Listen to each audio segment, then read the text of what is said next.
Shalom saudara,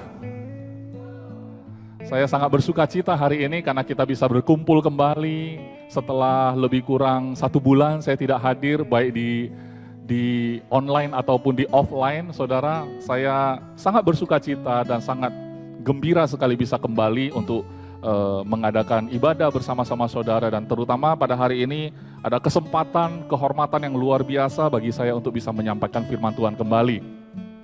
Saudara, hari ini mungkin sebelum saya sharing firman Tuhan, saya ingin sedikit kesaksian.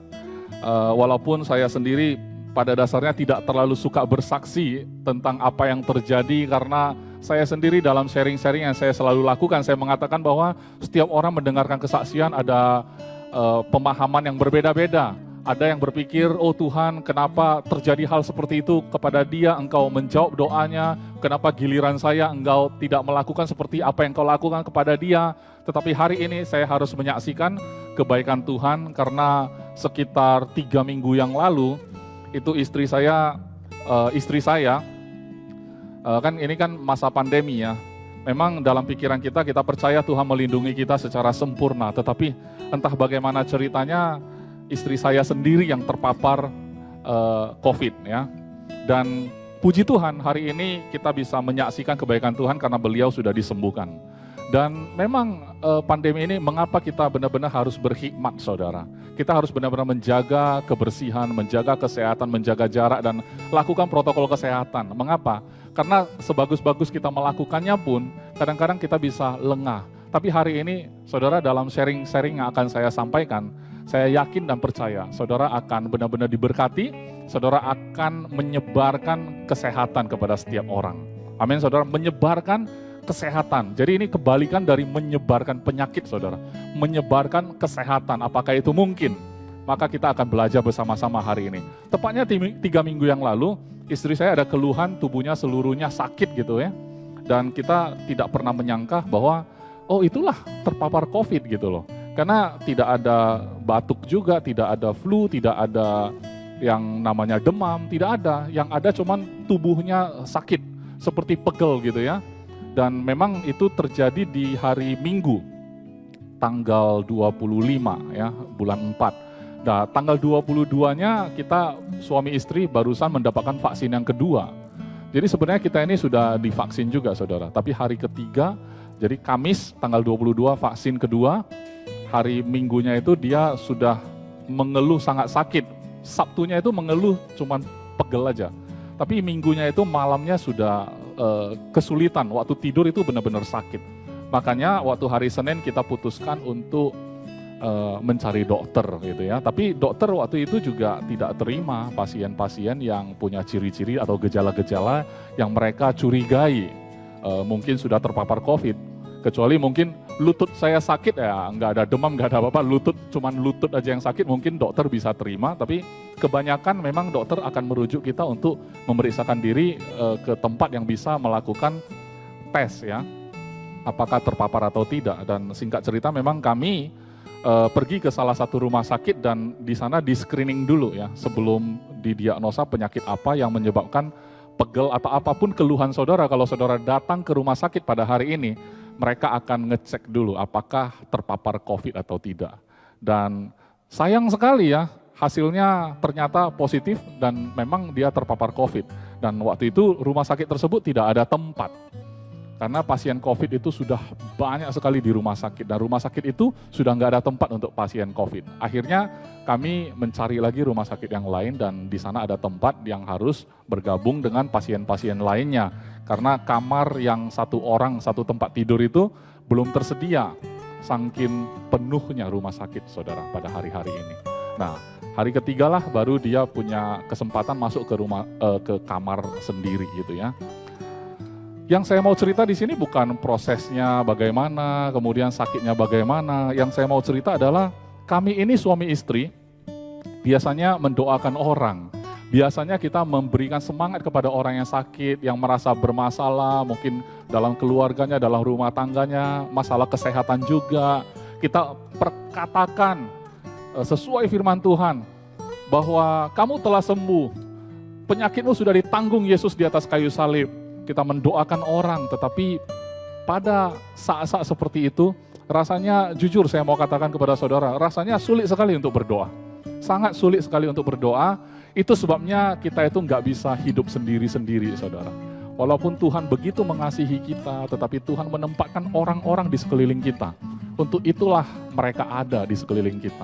Untuk itulah gereja ada bagi saudara dan saya, yang bisa menunjukkan kasih mereka antara sesama orang percaya, bahwa kita adalah saudara di dalam Kristus, dan juga bahkan mungkin di luar gereja kita juga punya teman-teman yang begitu banyak mengasihi keluarga kita. Mungkin pada saat-saat normal kita enggak merasakan seperti apa ya teman-teman kita terhadap kita ya.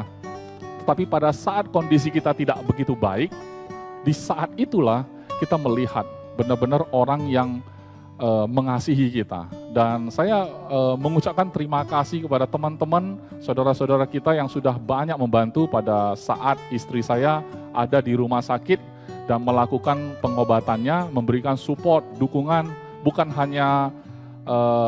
hanya kata-kata semangat, tetapi ada yang saya bisa sebut satu-satu, saudara ya. Ada yang bahkan masak untuk dikirimin ke kami yang ada di rumah ya, dari anggota gereja juga. Terus ada teman yang di kantor juga sampai masakin herbal gitu ya, karena dia tahu nggak mungkin saya masakin istri saya herbal, katanya, karena herbal itu katanya 5 mangkok air dimasak sampai jadi 1, jadi ekstra gitu kan. Dia tahu saya nggak mungkin masak dan dia masakin, saudara.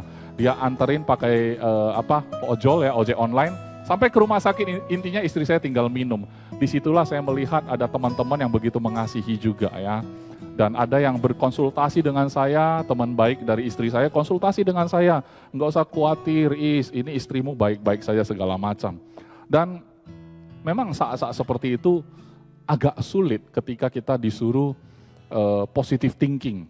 Agak sulit kita mengingatkan diri kita bahwa Tuhan ada di sana. Terutama juga pada hari-hari istri saya ada di sana, kebetulan juga ada salah satu rekan kerja kami di perusahaan kami, tempat kami bekerja, itu ada yang terpapar COVID juga masih ada di ICU.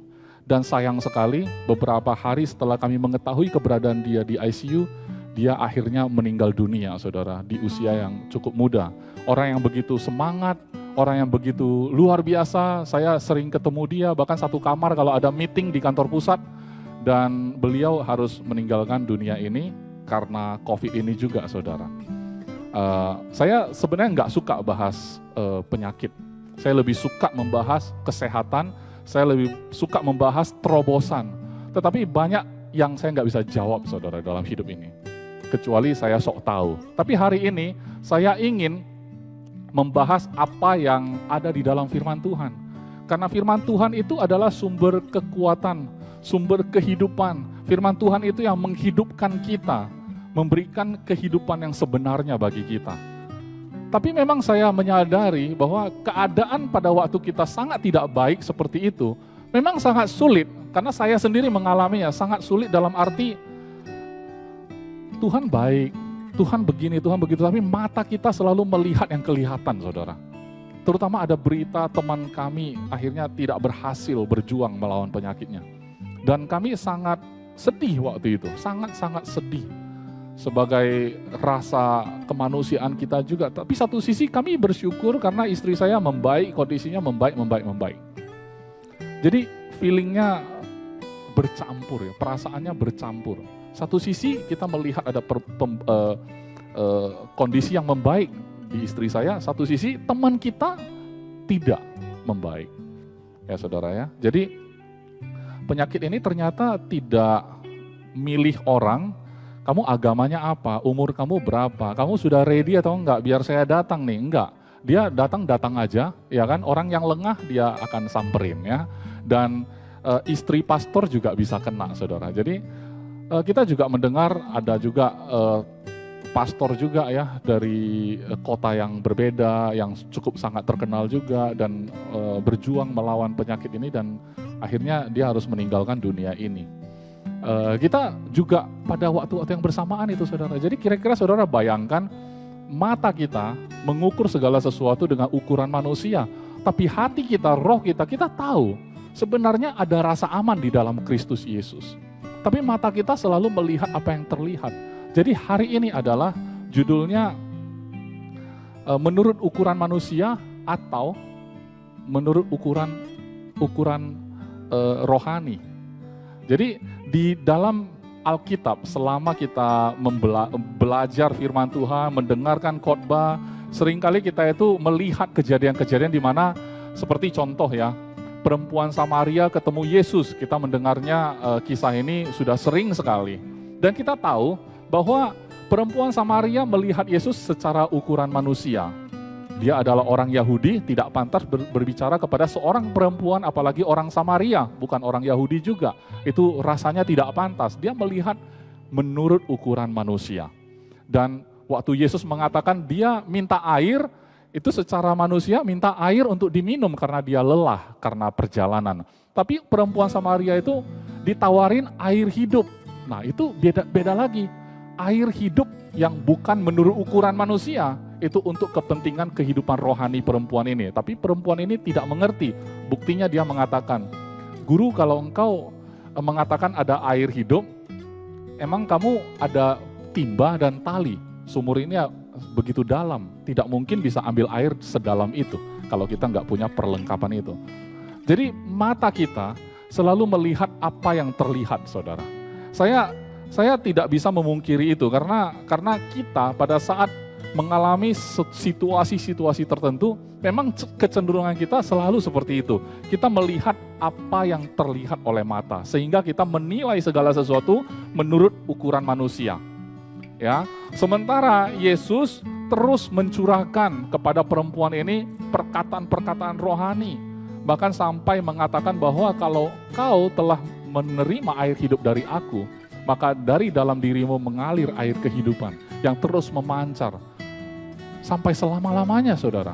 Itu adalah perkataan ilahi, perkataan yang sebenarnya. Itu yang kita butuhkan, saudara. Itu yang benar-benar kita butuhkan. Mengapa?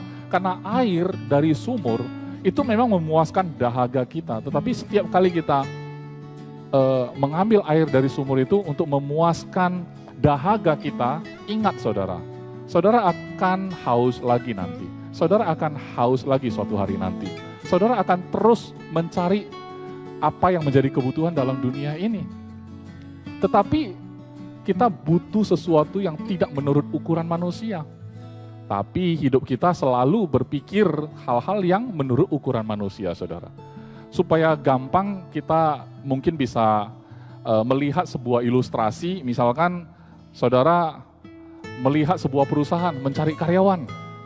Kemudian dilakukanlah sesi interview atau wawancara.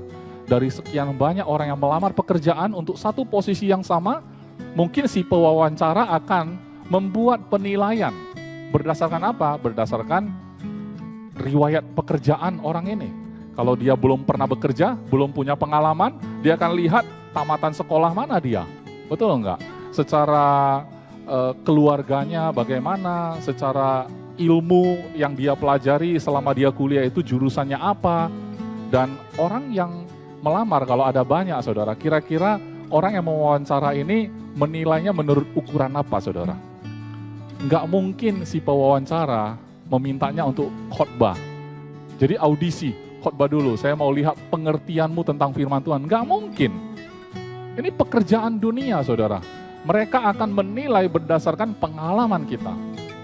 Kehidupan kita selama ini, apa yang kita sudah pelajari, apa yang kita mampu. Jadi kalau misalkan saudara tamatan universitas terkenal, mungkin orang itu akan lebih gampang terima saudara, betul enggak?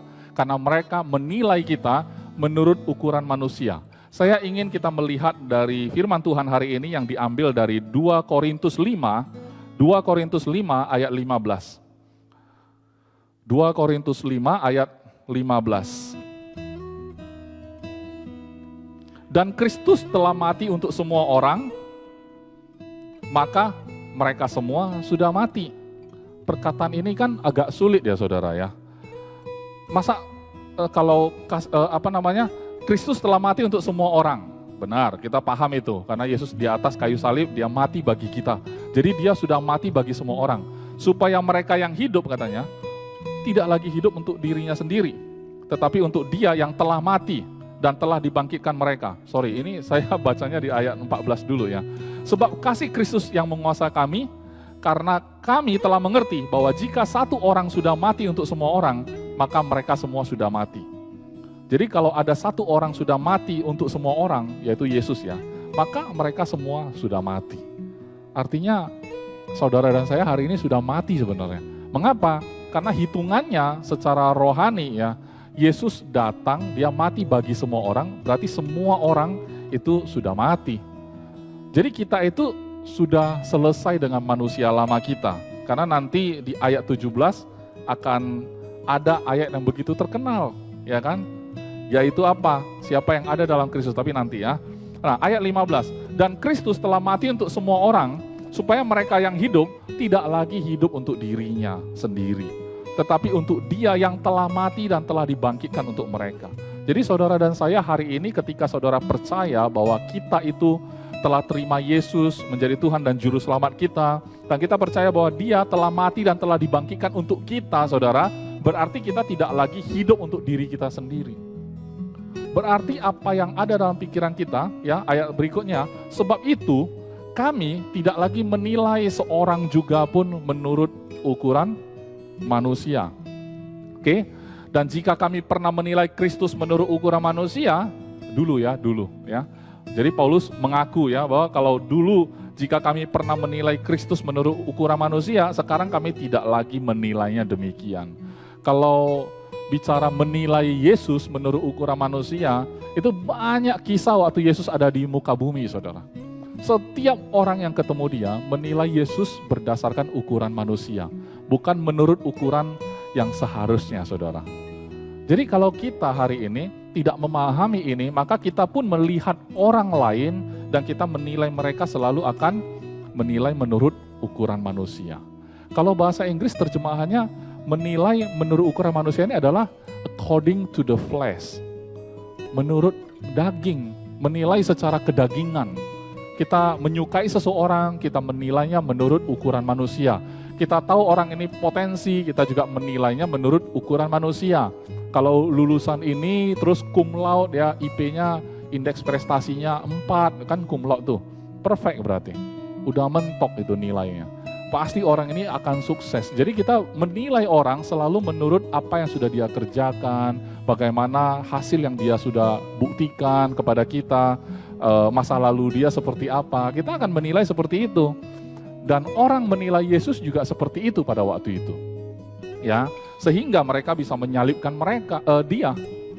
Mereka menilai Yesus menurut ukuran manusia sehingga mereka menganiaya orang percaya. Karena Yesus itu menurut ukuran manusia bukan siapa-siapa. Walaupun sudah melakukan begitu banyak mujizat, orang tetap akan menilai Yesus menurut ukuran manusia. Dan ayat 8 sampai ayat 17, jadi siapa yang ada di dalam Kristus, ia adalah ciptaan baru. Yang lama sudah berlalu, sesungguhnya yang baru sudah datang. Jadi maksudnya kalau kita sudah mati, Yesus sudah mati bagi kita, berarti kita semua sudah mati juga. Dia dibangkitkan, kita juga dibangkitkan bersama Kristus, berarti hidup kita bukan untuk kita sendiri lagi. Mulai dari hari ini, setelah kita paham ini, maka kita juga tahu bahwa kita ini ciptaan baru. Yang lama sudah berlalu, memang ayat ini sangat terkenal, tetapi pengaplikasian pada saat kita menghadapi hidup sehari-hari, seperti saya waktu menghadapi istri saya terpapar COVID itu, ini semua kayak gampang sekali dilupakan, saudara. Bahwa hidup kita itu sebenarnya tidak menurut ukuran manusia. Oleh sebab itu hari ini saya menantang saudara dan saya. Saya menantang. Saya menantang bukan karena saya sombong, tapi saya menantang karena saya percaya firman Tuhan. Saudara tahu nggak, kalau virus itu bisa ditularkan. Saudara mau percaya nggak percaya pun, ya itu kenyataan. kebenarannya adalah virus itu memang bisa menular. Tapi yang saya mau tantang adalah, mungkin saudara yang menyaksikan adalah dokter ya, orang yang berkutat di dunia medis. Bisakah kesehatan itu menular? Kalau penyakit bisa menular, kesehatan bisa menular enggak? Ini yang saya renungkan beberapa waktu ini. Kalau misalkan penyakit aja bisa menular, kenapa kesehatan tidak bisa menular?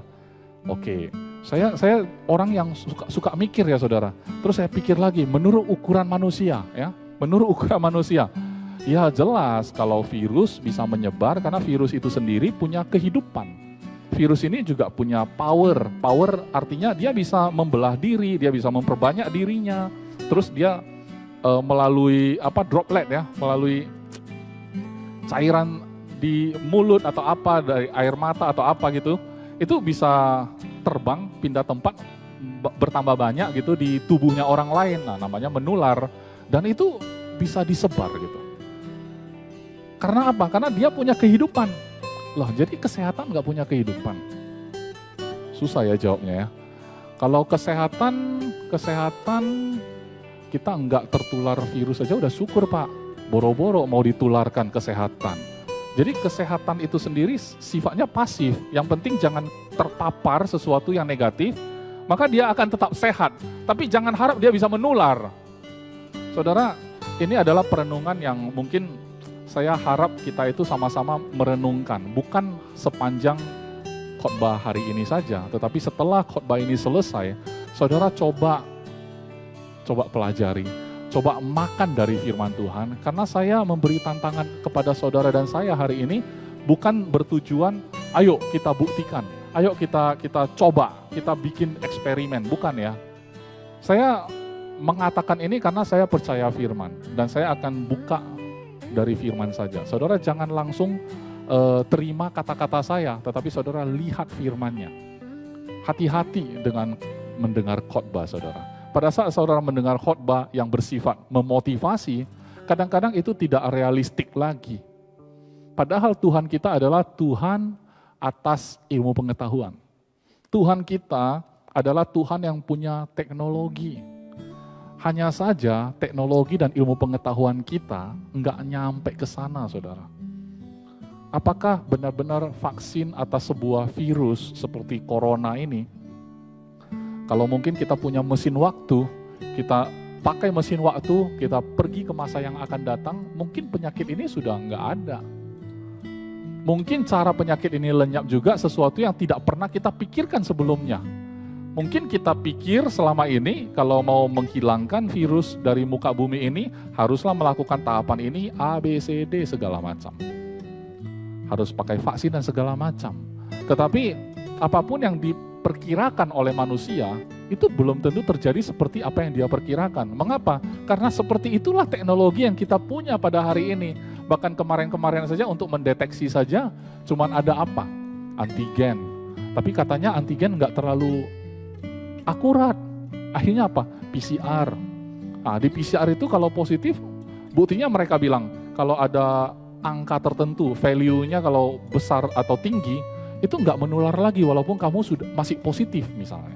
Nah itu setelah sekian lama banyak orang sudah menjadi korban dan akhirnya ilmu pengetahuan maju ya, semakin maju dan mengerti. Ternyata penyakit ini seperti ini cara penularannya. Nah, ternyata virus ini bisa bermutasi segala macam. Ternyata dan banyak lagi yang ternyata. Dan saya mau beritahu kepada saudara, ternyata kemampuan kita terbatas. Ternyata kita sama sekali kadang-kadang kita nggak siap melihat sesuatu terjadi. Ternyata orang-orang yang sudah pernah ketemu Yesus, ternyata mereka walaupun ketemu muka dengan muka pada waktu itu karena mereka hidup di zaman Yesus hidup, ternyata mereka tidak serta-merta percaya dia. Ternyata walaupun dia melihat Yesus melakukan banyak mujizat, ternyata dia tetap menilai Yesus menurut ukuran manusia. Saudara coba bandingkan dua orang antara Paulus dan Petrus. Petrus bersama dengan Yesus ketika Yesus masih ada di muka bumi ini. Petrus menyaksikan Yesus melakukan banyak mujizat. Petrus menyaksikan Yesus berjalan di atas air dan berjalan di atas air karena dia minta Yesus supaya panggil dia berjalan di atas air. Dan dia gagal. Dan dia melihat Yesus disalib. Dia melihat Yesus bangkit. Dia melihat Yesus naik. Kalau yang menilai harusnya lebih akrab itu adalah, menurut penilaian kita adalah Petrus dong, bukan Paulus. Paulus kan tidak menyaksikan secara langsung, iya kan? Secara ukuran manusia, pengalaman hidup bersama Yesus itu, Petruslah memiliki lebih banyak pengalaman. Tetapi mengapa yang menulis kepada orang percaya lebih banyak adalah Paulus? Kalau secara wawancara, kita percayakan, pasti kita percayakan Petrus dong menulis lebih banyak kitab ketimbang Paulus. Karena secara ukuran manusia, Petruslah yang harusnya lebih banyak bicara. Tetapi Tuhan memakai Paulus untuk menyampaikan Injil kabar baik ini kepada orang-orang yang bukan Yahudi. Saudara dan saya, hari ini kita kebanyakan dari kita, itu orang percaya kebanyakan, bukanlah orang Yahudi, saudara. Dan itu adalah hasil dari Rasul Paulus. Dan kalau kita baca perjanjian baru, itu kebanyakan memang tulisan Rasul Paulus. Nah, kalau kita menilai ukuran manusia antara Petrus dan Paulus, saudara pegang siapa? Ya kayak Liverpool lawan MU ya, pegang siapa? Menurut pengalaman, menurut pemainnya di sana, ya kan, di dalamnya ada siapa-siapa aja misalnya. Tentu Anda akan membuat penilaian dan saudara ada pegang satu. Hari ini kalau kita disuruh pegang ya Paulus dan Petrus, mungkin kita secara pengalaman kita mungkin pilih Petrus. Tapi ternyata bukan seperti itu. Tuhan bekerja bukan seperti yang kita ketahui selama ini. Pengalaman-pengalaman kita selama ini ternyata beda, saudara. Oke, mari kita buka lagi di 1 Korintus 2 ayat 10 sampai 16.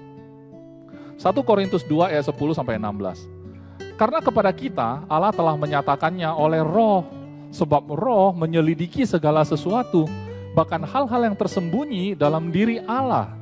Siapa gerangan di antara manusia yang tahu apa yang terdapat di dalam diri manusia selain roh manusia sendiri yang ada di dalam dia?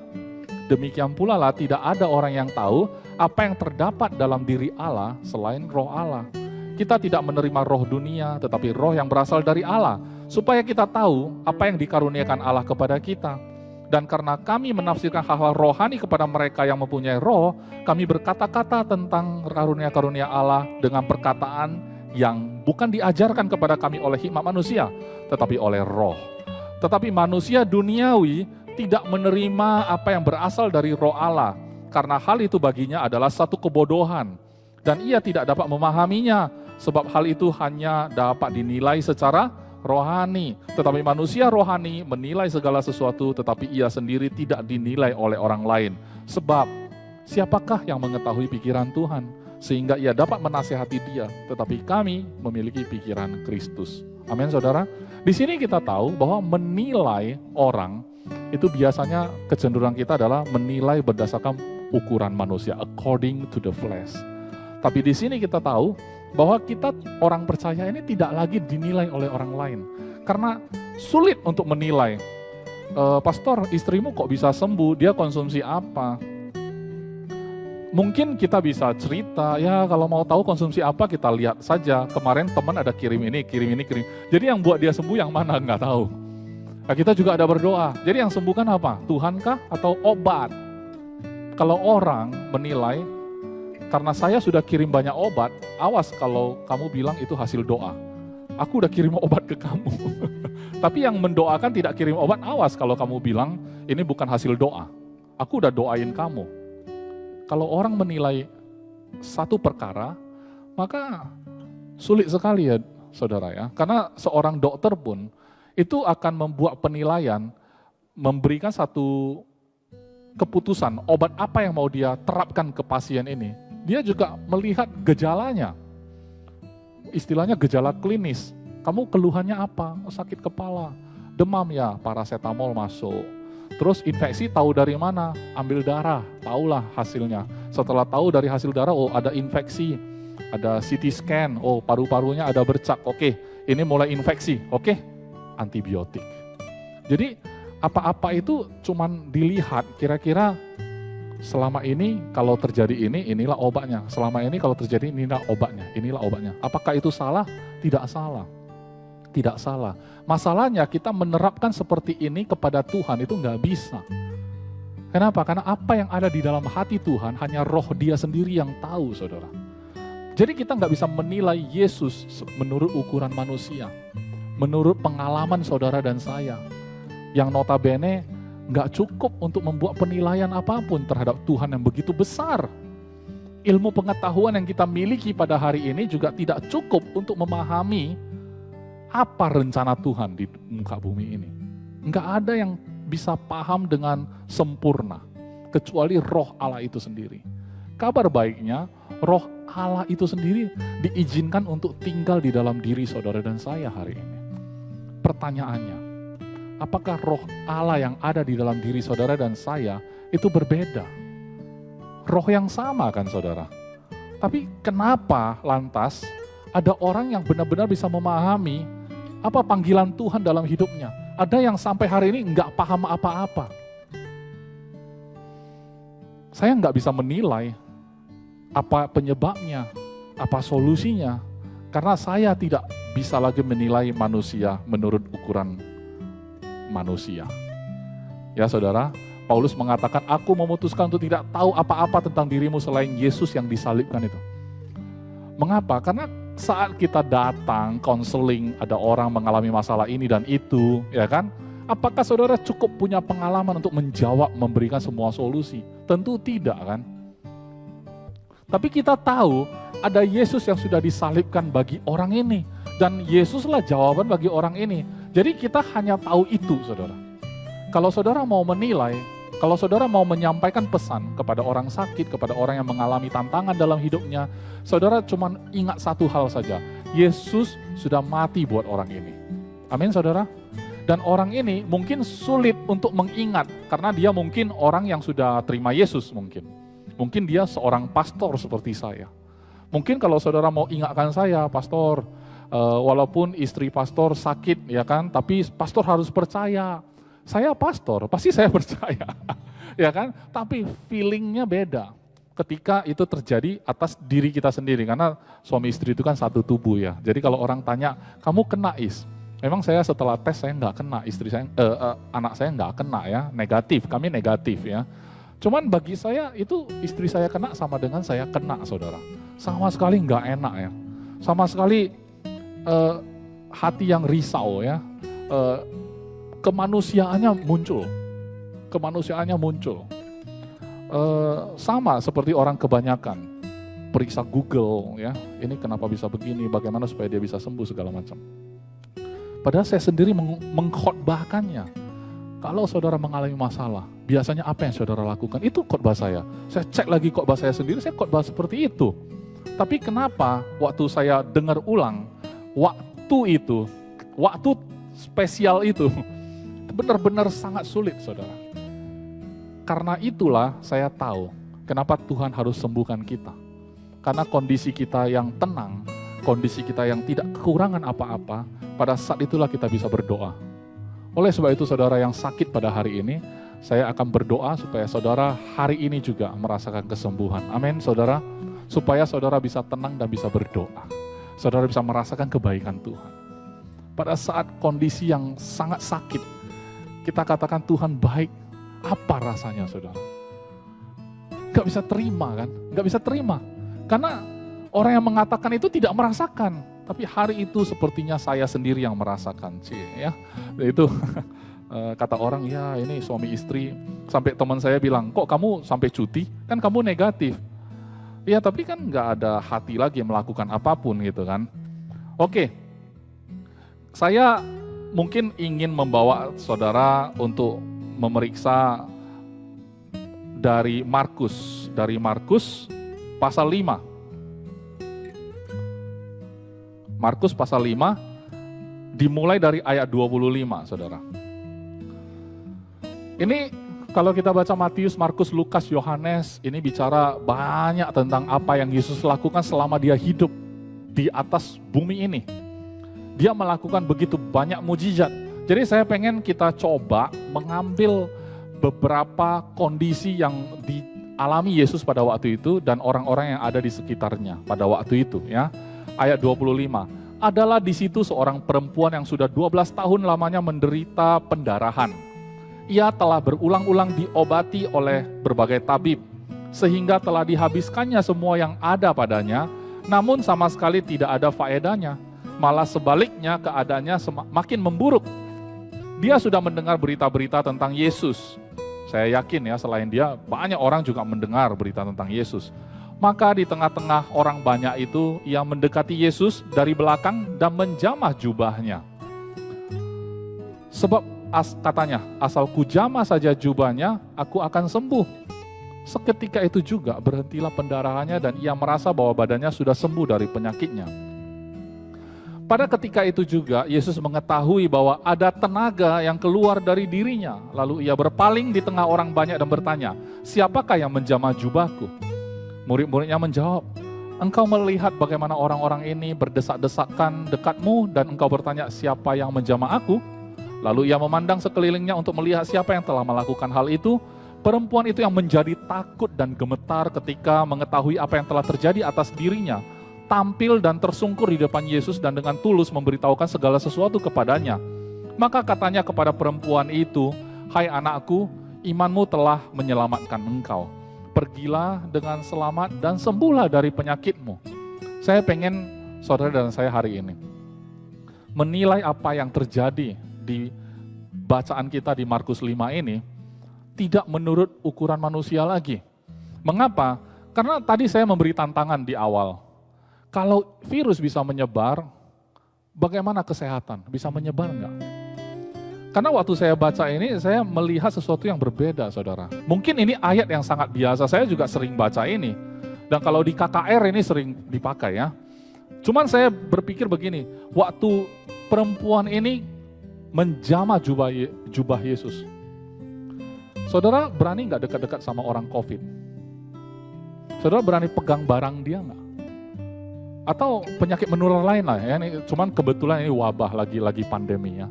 Coba kalau misalkan ada penyakit menular lainnya, saudara berani pegang barangnya nggak? Karena dari barang-barang itu bisa menularkan penyakit saudara. Kita disuruh jaga jarak, jangan saling bersentuhan, hindari kontak, betul nggak? Tapi perempuan ini melakukan kontak sama jubahnya Yesus. Berarti ada sesuatu yang menular dong. Coba saudara pikirkan. Mungkin ini sedikit tidak lazim menurut ukuran manusia. Sangat tidak lazim. Karena menurut ukuran manusia, viruslah yang bisa seperti itu. Bakteri, kuman, penyakitlah yang bisa seperti itu. Tetapi mengapa kesehatan itu bisa terjadi? Mungkin ada sesuatu yang kita harus percaya hari ini. Bahwa secara ilahi bukan menurut ukuran manusia, tetapi menurut ukuran Kristus, jubah Yesus itu cukup untuk menularkan kesehatan dan kesembuhan bagi perempuan yang mengalami pendarahan, saudara. Situasinya bukan terinfeksi 1-2 hari. COVID, kalau ada yang terinfeksi, disuruh isolasi mandiri 14 hari, walaupun positif dianggap akan sembuh sendiri. Singkat saja, tapi perempuan ini 12 tahun saudara, pendarahan terus. Masalahnya ada di mana? Mengapa jubahnya itu dijamah saja, asal aku jamah saja, asal ku jamah saja jubahnya, aku akan sembuh. Dari mana dia tahu kalau menjamah jubahnya itu, dia bisa sembuh?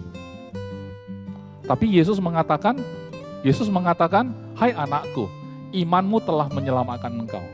Ada satu kata yang menyita perhatian saya di pembacaan ini. Waktu Yesus mengatakan, dia merasakan ada tenaga yang keluar dari tubuhnya. Ayat 30. Pada ketika itu juga Yesus mengetahui bahwa ada tenaga yang keluar dari dirinya. Saudara, kalau saya ada virus saya keluar dari tubuh saya, lompat ke tubuh orang lain, saya nggak tahu ya. Tapi virus itu sendiri punya tenaga untuk berkembang biak di tubuh orang lain. setelah dia menular ya, pindah tempat ke tubuhnya orang lain, dan dia bertumbuh di situ, membuat kerusakan di situ. Tapi di sini ada tenaga atau power juga dari Yesus yang masuk ke hidupnya ibu ini, perempuan ini, dan melakukan sesuatu perubahan di situ. Dan terjadilah pemulihan dalam tubuh ibu ini, dan dia menjadi sembuh seketika itu juga. Tapi Yesus bisa rasakan ada tenaga yang keluar. Tenaga ini bahasa aslinya dunamis. Asal kata dinamo ya, dinamo. Jadi tenaga yang katanya bisa memecahkan apapun itu kata dunamis itu, dinamo itu seperti itu. Ada satu tenaga yang bisa melakukan sesuatu gitu ya. Tenaga yang begitu besar bisa melakukan sesuatu. Dalam hal ini, kuasa atau power dari Yesus itu melakukan kesembuhan untuk ibu ini. Saya pengen saudara perluas pola pikir saudara. Apakah tenaga ini bisa juga memulihkan rumah tangga saudara? Apakah tenaga ini hanya sebatas untuk sakit penyakit saudara? Karena saya tahu tenaga Yesus, kuasa Yesus itu menyeluruh. Kalau saudara hanya berpikir Yesus datang untuk memindahkan saudara yang harusnya masuk neraka dan kemudian nanti akan jadi masuk surga, saudara terlalu mengecilkan Yesus. Kalau saudara berpikir Yesus punya tenaga yang perempuan ini jamah jubahnya, tenaga keluar dari tubuh Yesus, kemudian perempuan jadi sembuh. Kalau saudara berpikir Yesus itu datang ke dunia hanya untuk sembuhkan orang sakit, saudara mengecilkan Yesus. Saya percaya tenaga yang sama, itu juga tenaga yang bisa memulihkan hubungan dalam rumah tangga saudara. Yang memulihkan segala kondisi yang menurut saudara seperti perempuan ini. Kebetulan kondisi ini adalah sakit. Kebetulan kondisi ini adalah sakit secara fisik. Bagaimana dalam keuanganmu? Kalau saudara mengalami seperti rasa udah 12 tahun pendarahan, tapi secara ekonomi, maka hari ini saudara tahu, kalau saudara jamah jubah Yesus, itu cukup untuk membuat kesembuhan dalam pendarahan secara ekonomimu. Amin saudara. Apapun aspek kehidupan kita, kuasa Yesus itu cukup. Lantas saya berpikir lagi, ya kan saya kan tanda petik tidak bodoh-bodoh amat. Jangan-jangan ini kebetulan. Mungkin yang jubah Yesus cuman satu kesempatan ini ya. Ada perempuan ini saja mungkin yang melakukan. Terus saya juga penasaran, akhirnya saya cari di pasal berikutnya saja. Udah dapat, Markus 6. Markus 6 ayat 53 dan seterusnya. Markus 6 ayat 53 dan seterusnya. Setibanya di seberang, Yesus dan murid-muridnya mendarat di Genesaret dan berlabuh di situ. Ketika mereka keluar dari perahu, orang segera mengenal Yesus. Maka berlari-larilah mereka ke seluruh daerah itu dan mulai mengusung orang-orang sakit di atas tilamnya kepada Yesus. Di mana saja kabarnya ia berada. Jadi kemanapun Yesus pergi, itu orang cepat-cepat bawa orang sakit. Bawa orang sakit kepada Yesus. Ayat 56, kemanapun ia pergi, ke desa-desa, ke kota-kota, atau ke kampung-kampung, orang meletakkan orang sakit di pasar. Saudara bayangkan betapa fenomenalnya keadaan pada waktu itu ya. Kemanapun Yesus pergi, semua orang siapin orang sakitnya. Kayak apa ya, kalau montir. Wah ini montir kenamaan ya kan, terkenal sekali. Langsung kita bawa semua motor-motor yang sudah rusak ya. Betulin bang, tolong betulin bang. Semua jadi bangkit lagi ya kan. Motor-motor yang sudah jadi rongsokan, diubah lagi kembali menjadi motor yang bagus lagi. Ya kira-kira seperti itu, karena kalau orang sakit kayaknya heboh banget ya. Saya nggak punya gambaran jelas karena waktu istri saya masuk ke rumah sakit saya nggak diizinkan sama dia untuk masuk. Itu yang membuat saya tersiksa. Tapi kata dia begitu ramenya, di IGD aja antrian. Masih banyak orang yang belum dapat kamar. Saudara bayangkan suasana itu. Seandainya ada sosok Yesus, betapa baiknya saudara. Ya. Katanya apa di ayat 56? Orang meletakkan orang-orang sakit di pasar dan memohon kepadanya supaya mereka apa? diperkenankan apa? Hanya menjamah jumbai jubahnya saja. Dan semua orang yang menjamahnya menjadi sembuh. Jadi di dalam Kristus. Dalam Kristus itu bukan sesuatu yang kadang bisa, kadang enggak, saudara. Kadang bisa, kadang enggak. Tapi waktu kita menilai, saat saudara mungkin sebagai orang percaya hari ini, saudara mendoakan orang sakit, pastikan saudara pernah mengalami juga. Kadang kok bisa sembuh, kok kadang enggak. Kadang-kadang semangat saya doain, karena yang sakit jadi sembuh. Kadang saya dengar, saya doain, terus dia enggak sembuh. Sebenarnya kuasa siapa yang kita sedang pakai? Kalau kuasa Yesus, harusnya setiap kali saya tumpang tangan, harusnya sembuh. Logika enggak? Seperti itulah kalau Yesus ada, saudara. Seperti itulah Yesus ada. Pertanyaan saya, waktu saudara tumpang tangan orang itu, apakah orang itu punya hati seperti orang yang menjamah jumbai Yesus? Karena menurut saya, sekalipun virus bisa menular, saudara, saudara kan boleh pakai masker, betul nggak?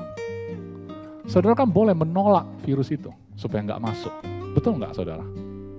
Oleh sebab itu, kuasa Yesus pun saudara bisa tolak. Itu yang jadi problem. Walaupun Yesus punya kuasa yang begitu besar, tapi dia bukanlah Tuhan yang memaksakan kehendak, saudara. Jadi saya nggak pernah melihat orang percaya itu dirasuki oleh roh Tuhan. Dirasuki sehingga orang itu nggak sadar. Biasanya iblis yang lakukan itu.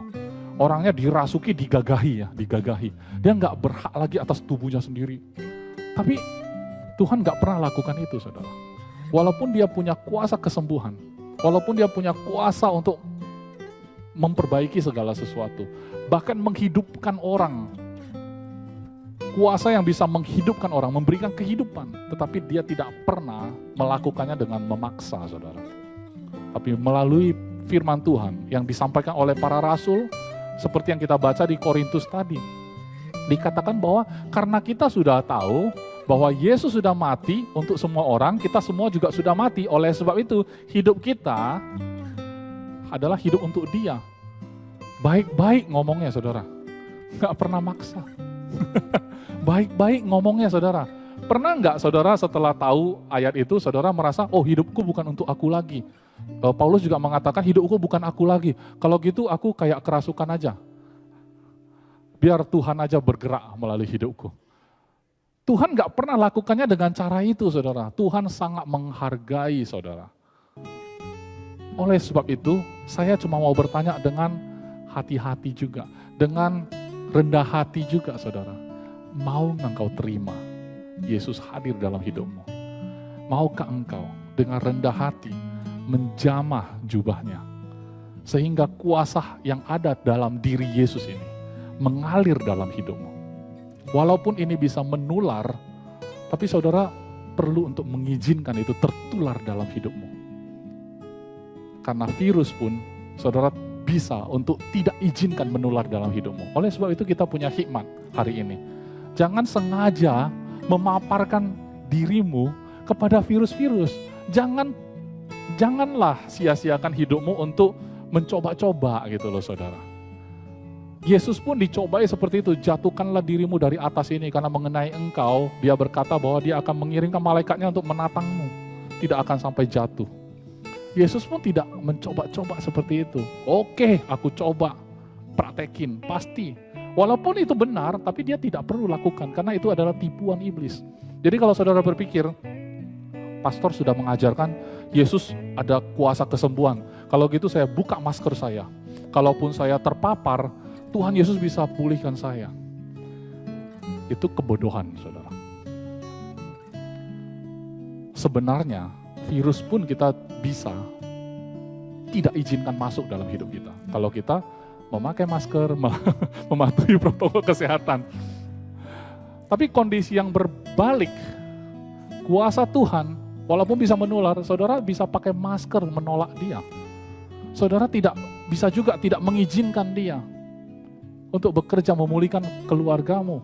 Saudara tetap bisa dengan keras kepalamu untuk menolak dia. Harusnya saudara keras kepala sama virus, jangan sampai dia masuk. Jangan sembarangan hidup ini. Harusnya keras kepalanya di situ. Tapi jangan keras kepala sama Tuhannya. Tapi seringkali kita keras kepalanya waktu kita mendengar berita tentang Yesus. Nggak masuk akal, nggak masuk akal. Tapi virus-virus ini kok masuk akal dalam hidupmu?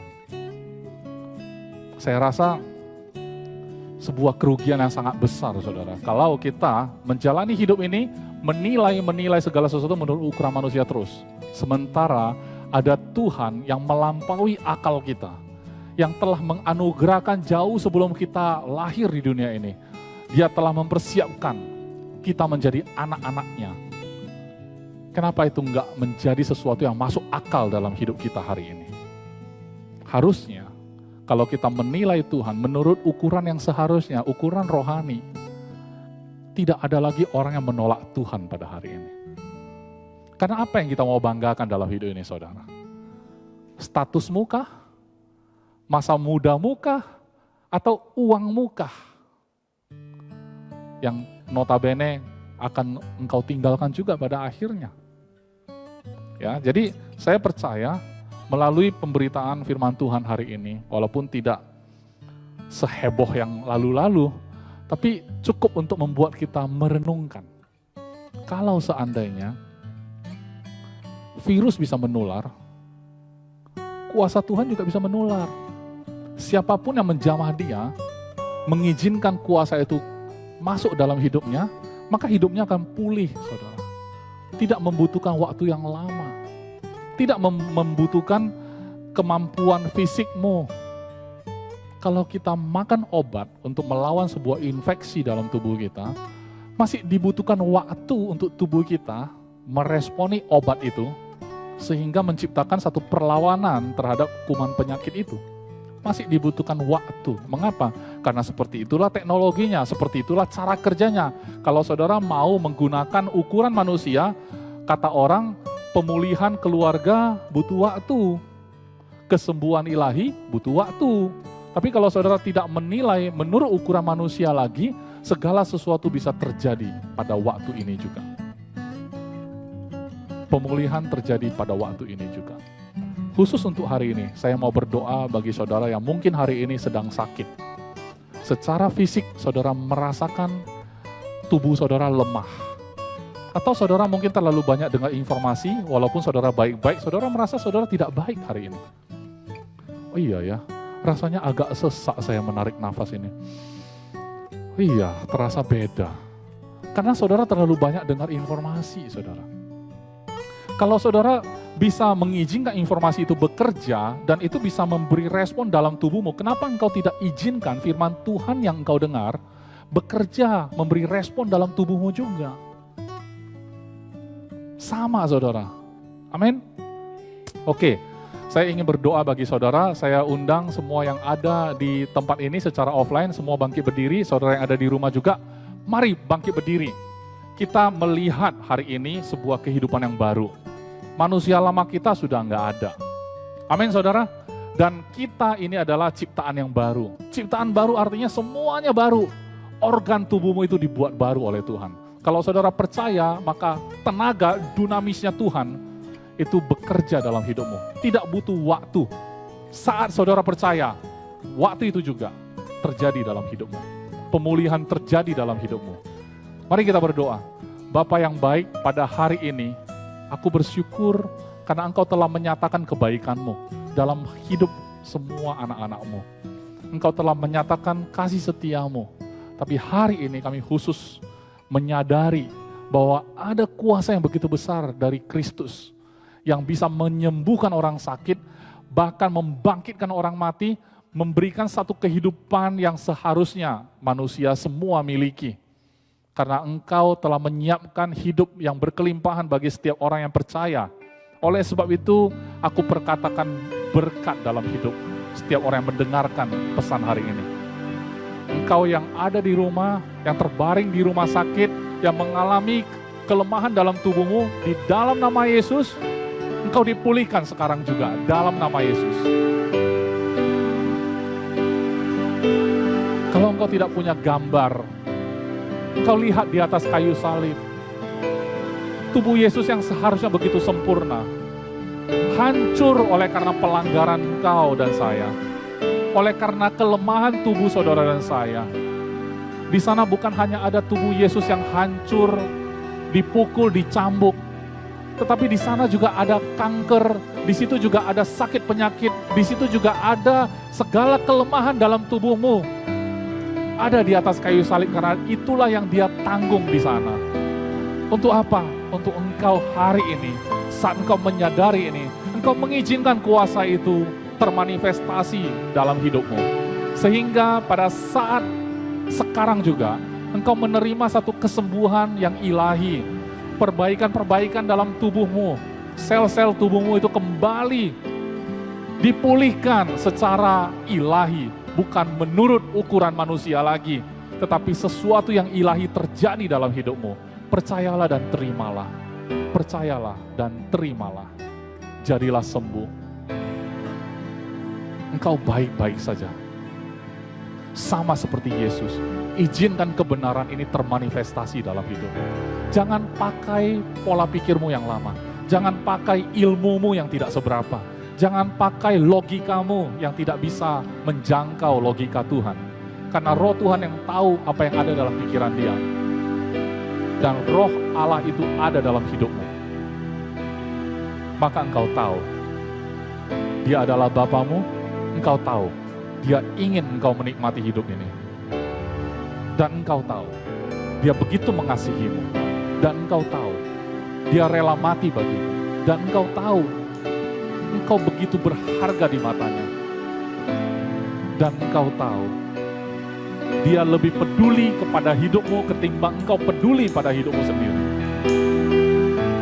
Karena hari ini, engkau tidak lagi menilai segala sesuatu menurut ukuran manusia. Tetapi engkau melihat segala sesuatu seperti cara dia melihat. Lihatlah dirimu yang sempurna di mata Bapa. Terima kasih Tuhan buat hari ini. Terima kasih buat hidup ini. Terima kasih buat kesehatan ini. Terima kasih buat tubuh ini. Terima kasih buat anugerah-Mu dalam hidup kami. Kami tahu kuasa-Mu itu bukan hanya menyembuhkan sakit penyakit kami, tetapi Engkau juga memulihkan dengan kuasa yang sama, memulihkan hubungan-hubungan dalam rumah tangga kami, memulihkan kondisi-kondisi ekonomi kami. Engkau memulihkan segala keadaan sehingga setiap kali kita melihat dunia ini semakin memburuk, tapi anak-anak-Mu semakin membaik. Dan kondisi yang membaik itu bisa tertular kepada orang-orang yang kami kenal. Bisa tertular kepada orang-orang yang mengenal kami dan menyentuh berhubungan dengan hidup kami. Biarlah berkat-Mu yang melampaui akal ini tercurah melalui hidup anak-anak-Mu.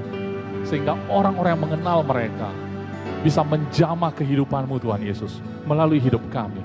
Dan mereka menjadi sembuh, mereka menjadi baik-baik saja. Mereka mengalami terobosan. Terima kasih Tuhan Yesus. Terima kasih buat hari ini. Terima kasih buat kesembuhan yang sudah terjadi. Sebentar lagi kami akan, bagi yang ada di tempat ini akan pulang ke rumah kami masing-masing. Engkau memberkati kami dengan berkat-Mu yang luar biasa. Mari saudara, angkatlah tangannya wajahmu ke surga. Pulanglah, bawalah berkat dari Allah Bapa, kasih yang sempurna di dalam nama Yesus Kristus. Persekutuanmu dengan Roh Kudus menyertai engkau sekarang sampai selama-lamanya. Tuhan Yesus memberkatimu, Dia melindungimu. Di dalam nama Tuhan Yesus, semua yang sudah diberkati sama-sama katakan, amin. Tuhan Yesus memberkati.